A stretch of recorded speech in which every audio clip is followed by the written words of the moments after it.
We're here in Burlington, Vermont. My name's Todd Kohlman. I'm the archivist at Burton Snowboards, and we're at the Craig Kelly prototype facility. Come on with me.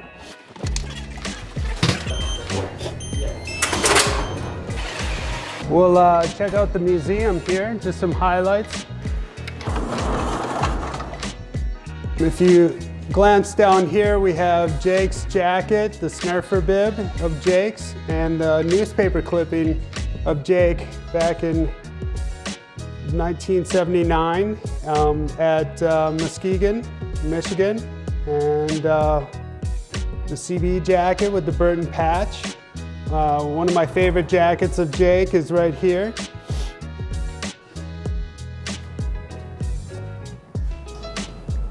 We started boots in 1983, jackets and pants in 1984. We're lucky to have Jake's journals there.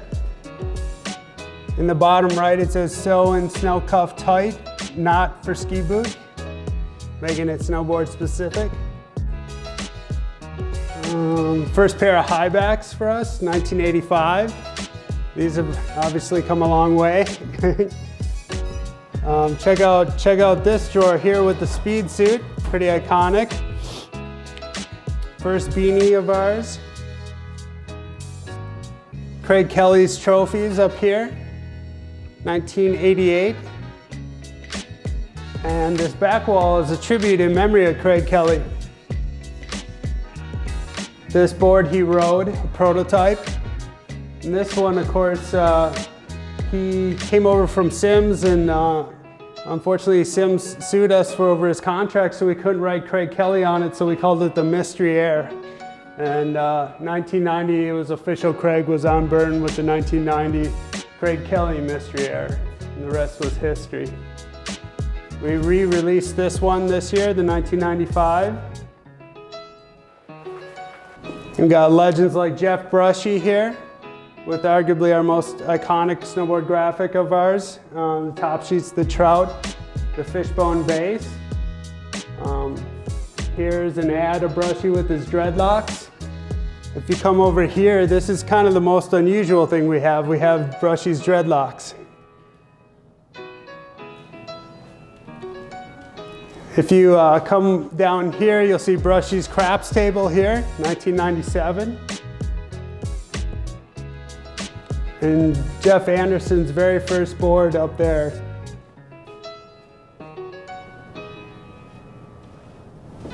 But we often refer to a quote, you need to know where you've been to know where you're going, so it's important for us to know our history, our heritage, our roots in here.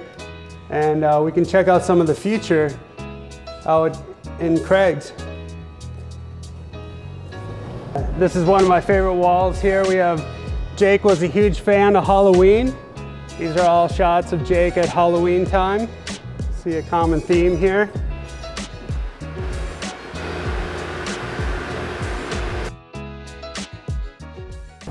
This is original artwork for a board graphic back in 2008.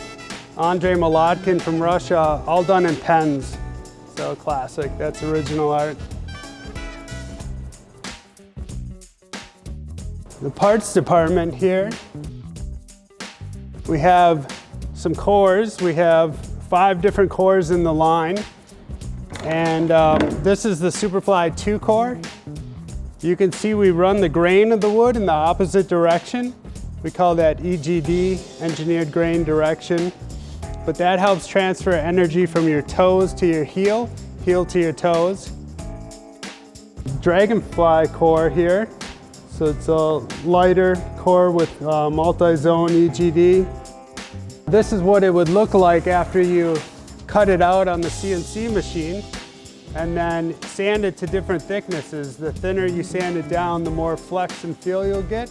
The thicker you leave it, the stiffer it'll feel when you sandwich it in fiberglass. Then we bring it out to layup out here. This is where it comes together like a big sandwich. So first we put the very bottom, the base material down, then the metal edge gets put in. You get your 2-part epoxy resin, spread it all by hand, and you add your gummy material.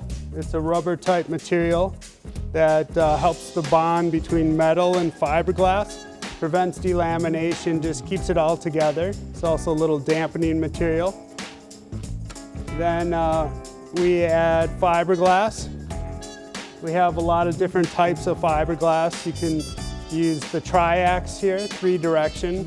There's biax, uni, there's a full sheet of carbon, carbon I-beams, carbon 45s. So lots of different options. Then the core gets placed. Tip and tail spacers, sidewall material. Every layer has glue, and every single board is put together by hand, no matter where they're done. So it's really a piece of art what they do.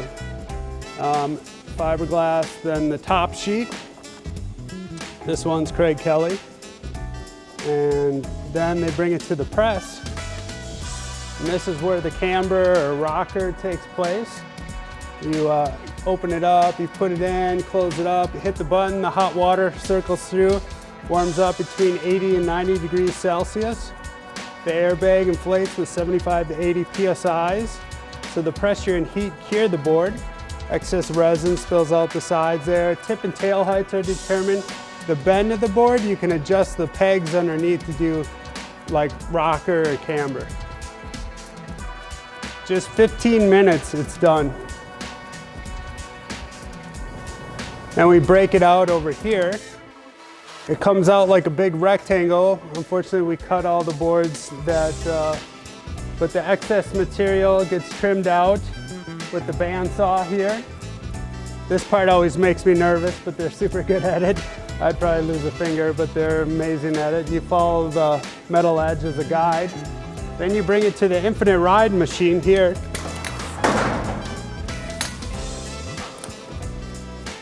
This machine breaks in a board so it's a more consistent flex throughout the season, so that day number 1 should feel equivalent to day number X. If we didn't do this, you'd be in the store, you'd probably flex it and you'd hear a little cracking noise and you'd think, what's going on here? Is the board breaking? But that's fiberglass settling.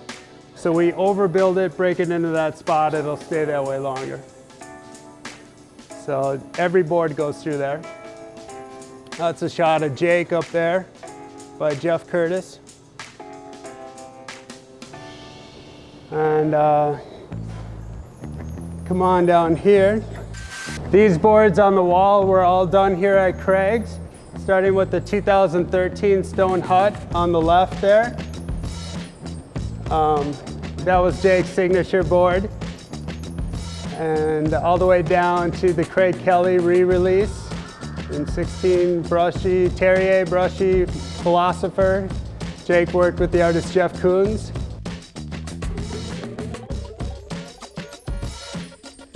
The last box is a nod to Craig Kelly. It represents the future of the boards we're going to do, and back to that 1989 mystery era where the catalog didn't even show the board. It showed a picture of a wooden crate that said top secret on it. But we're lucky to have this 10,000 square foot facility for research and design and production, and be able to make a board as quick as 2.5 hours. It's kind of Jake's Willy Wonka world, so to speak. Thanks for stopping by.